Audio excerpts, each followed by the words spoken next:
What's up, guys? And today I am going to talk about the 2022 Senate elections and how they will be affected by the 2020 presidential election. Naturally, it will be a good year for Republicans if Biden win, and it will be a very good year for Democrats if Trump win, quite simply. So this is the state of the Class 3 Senate right now.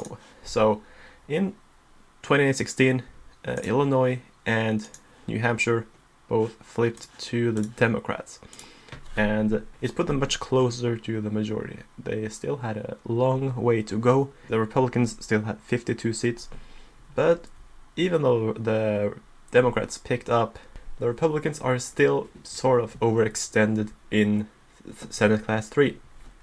Yes, they might actually have a chance to pick up Nevada. They might pick up New Hampshire. But that's about it.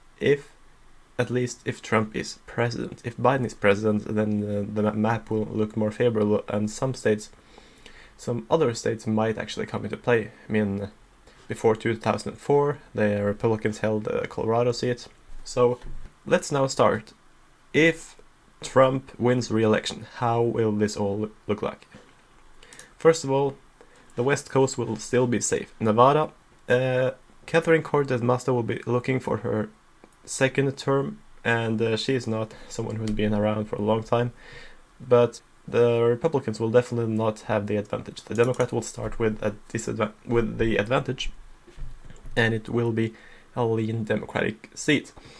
Now, to be honest, I expect the Arizona seat, which was held by John McCain for a long time, I expect it to go to the Democrats in 2020 in this special election. So I believe it will be held by Mark Kelly, the astronaut, and it will be a lean Democratic state. In the state of Colorado, I still believe it to be safe Democratic.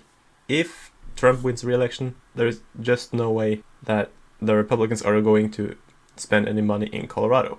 So now we go to the more eastern parts of the country, because here the balance of power in the Senate really rests. Ron Johnson is retiring in Wisconsin, and that, I believe, is the first likely flip to the Democratic side. He's retiring. He was seen as the underdog when he was re-elected in 2016. He defeated Russ Feingold. He has announced his retirement, and I don't believe that the Republicans will hold on to that seat. Heading to the state of Iowa. Chuck Grassley has not announced his retirement, but he's very old, so I actually think that he will. And for that simple reason, well, he might not, but if he does, which I believe, that will be a toss-up. It's still a Republican-leaning state, but in a blue wave year, which 2022 will be if Trump wins, well, that will be in play. In Missouri.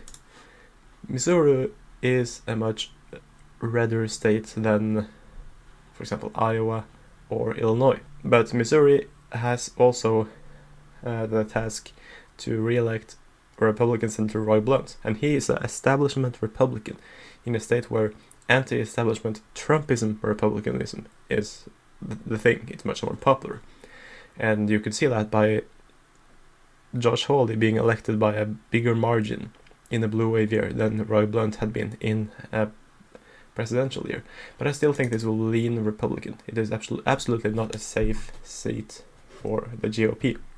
I believe Rubio will seek re-election in Florida. I believe actually it will be lean GOP.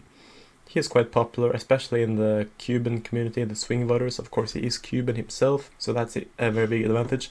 When it comes to the Georgia seat, which I believe will be held by Doug Collins, I think that it will still lean to the Republicans. I believe Doug Collins will be in that seat because he has polled very well, and he has polled better than Kelly Loeffler. He has polled better than his Democratic opponents.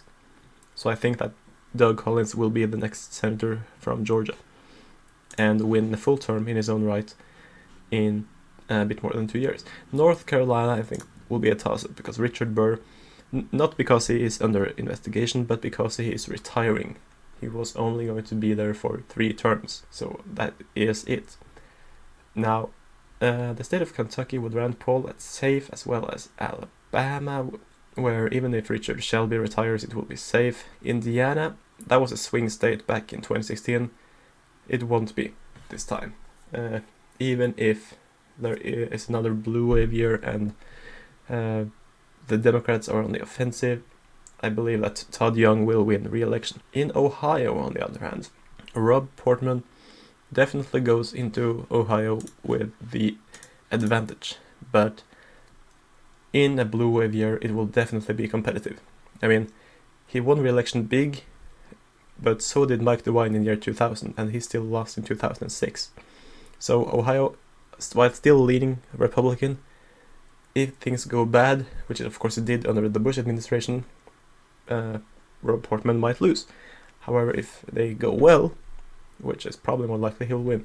So I still favor Portman there. Now, Pennsylvania, this is the big one. Pat Toomey, he has not announced he's retiring, so he's probably going to run for another term.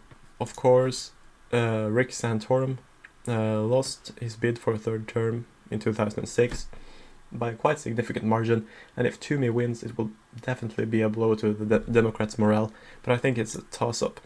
And yeah, I have called the yellow states here for independence, but it is really meant to be toss-ups. I like that color, and you have to make a difference between the states where there are no elections and the toss-up states. The last one that is not a foregone conclusion is the state of New Hampshire. Maggie Hassan is seeking a second term.